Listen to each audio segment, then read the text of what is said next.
Alors les amis, bonjour à tous, hein. Je suis ou bien bonsoir pour certains. Allez, je suis à Miami, en Floride.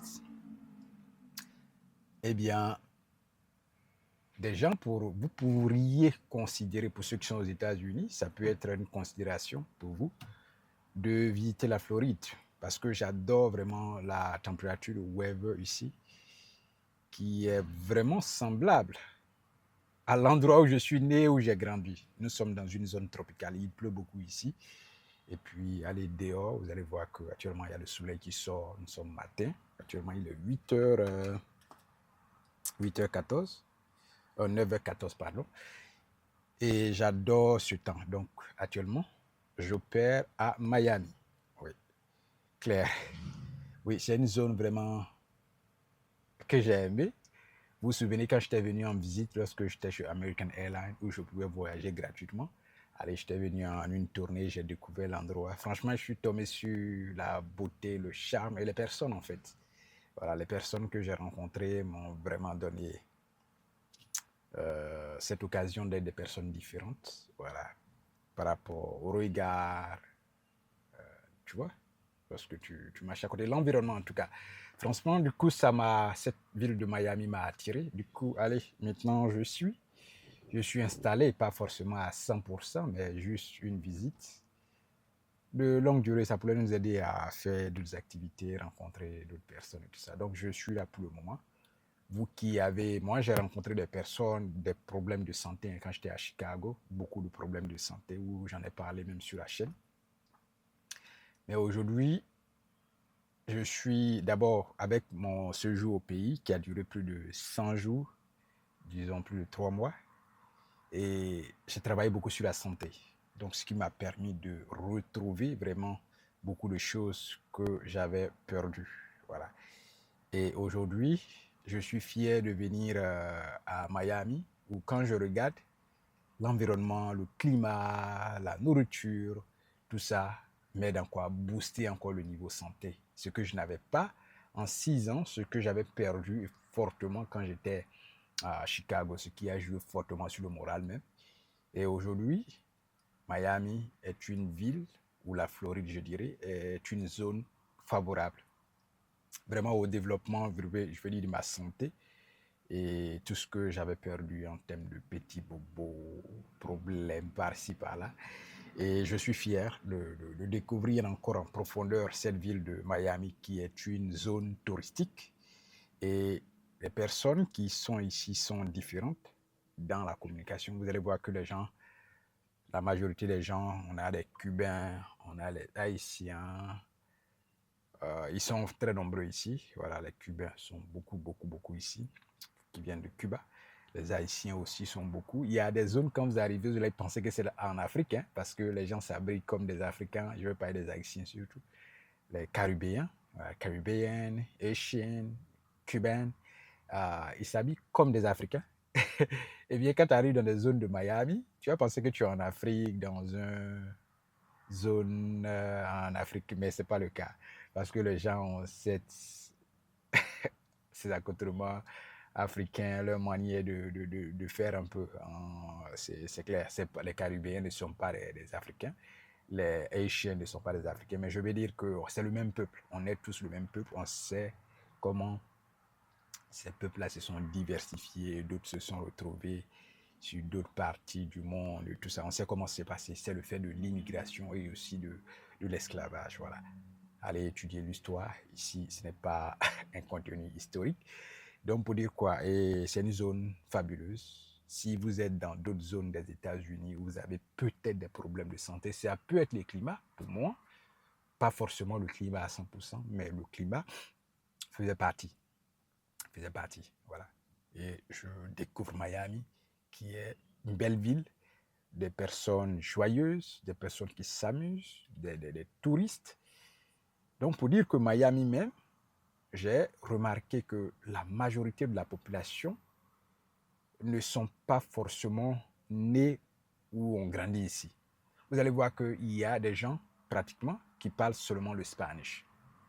La majorité des gens que vous allez croiser, c'est le Spanish. Quand vous leur demandez, ils disent qu'ils ne comprennent même pas anglais, ils ne parlent pas anglais. Il y a des gens qui sont à la retraite, des vieillards, Peut-être que d'autres font exprès, j'ai remarqué, d'autres font exprès aussi. Quand ils vous rencontrent, ils disent que non, ils ne parlent pas anglais. No, I don't speak English. You say, yeah, I don't speak Spanish too. So, yeah, probably we can understand each other just a little. Donc, c'est pour dire que souvent, j'ai constaté que deux sont semblants. Parce qu'après la conversation, ils vous disent à la fin, thank you. Le dernier mot qui sort, thank you. Quand quelqu'un dit thank you à la fin, ça veut dire qu'il a fait semblant de dire que, OK, je ne parle pas l'anglais, mais pour dire, pour cacher, en fait, il ne veut pas s'exprimer en anglais. Parce qu'il se s'enlève en Spanish. Bon, le Spanish aussi est une seconde langue aux États-Unis. Voilà, donc vous allez voir, j'ai croisé beaucoup de personnes vieillards qui sont même à la retraite, qui ont au-delà de 70 ans, qui vous disent, ouais, I don't speak English. I don't speak English. Wow, you don't speak English? Tu vis aux États-Unis, tu as immigré ici, tu as passé des années, tu as travaillé, tu as la retraite et tu dis, I don't speak English. Ah yeah, I'm surprised. Je suis vraiment étonné de comprendre ça, qu'on vit dans une ville comme Miami aux États-Unis et les gens ne parlent pas anglais. C'est-à-dire, ils ont immigré, ils ont travaillé, ils sont même à la retraite, ils ont bâti des familles, mais ils ne parlent pas anglais. Pourquoi? Parce qu'ils ne sont pas allés à l'école, ils ont décidé de ne pas y aller. Le fait de ne pas aller à l'école, ce n'est pas que c'est faux. Chacun de nous a un choix dans la vie. Voilà. Chacun de nous a un plan, a des objectifs. On peut décider d'étudier quand on vient aux États-Unis, ce que je conseille. On peut décider aussi de venir avec son propre plan et suivre son plan. Donc, je suis à Miami. Vous pouvez considérer peut-être migrer ici, si vous êtes déjà aux États-Unis, hein, migrer ici, pourquoi pas, tenter une nouvelle vie. Quand je suis venu, j'ai croisé des Américains qui étaient à Chicago, qui sont ici, qui sont dans le domaine de la sécurité. Ils m'ont dit, ouais, j'étais à Miami, j'ai grandi, j'étais à Chicago, j'ai grandi dans telle zone, mais j'ai quitté Chicago pour venir à Miami il y a si bien longtemps, donc c'est ici que je suis.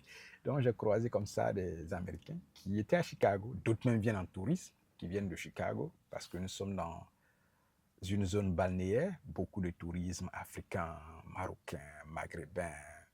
Bon, maghrébins aussi sont des Africains. Donc, ils sont dans les pays du Maghreb. J'ai croisé des Marocains qui viennent en tourisme. J'ai croisé beaucoup de pays, beaucoup d'Européens qui viennent en tourisme ici. Donc, c'est une zone, une plateforme tournante.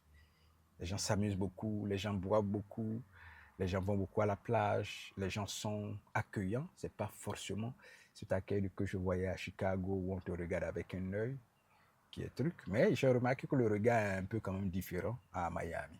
Le regard des gens, voilà. Tu ne regardes pas forcément avec un mauvais œil, mais eux aussi. Parce que, voilà, naturellement, quand les gens viennent d'ailleurs, ils sont plus ouverts. Quand les gens sont étrangers en quelque sorte, pas forcément étrangers, mais quand ils ne sont pas nés ou grandis ici, même s'ils sont américains, mais ils ont une autre culture, une façon de voir les gens, de les regarder. Voilà. Donc, c'est ce que je voudrais vivre sur la ville de Miami. Allez, si vous êtes africain vivant aux États-Unis, que dans votre zone, ça ne vous plaît pas, ça peut être une considération. Vivre en Floride. C'est vrai, les gens parlent de hurricane. Hurricane, c'est l'ouragan, les vents violents qui viennent.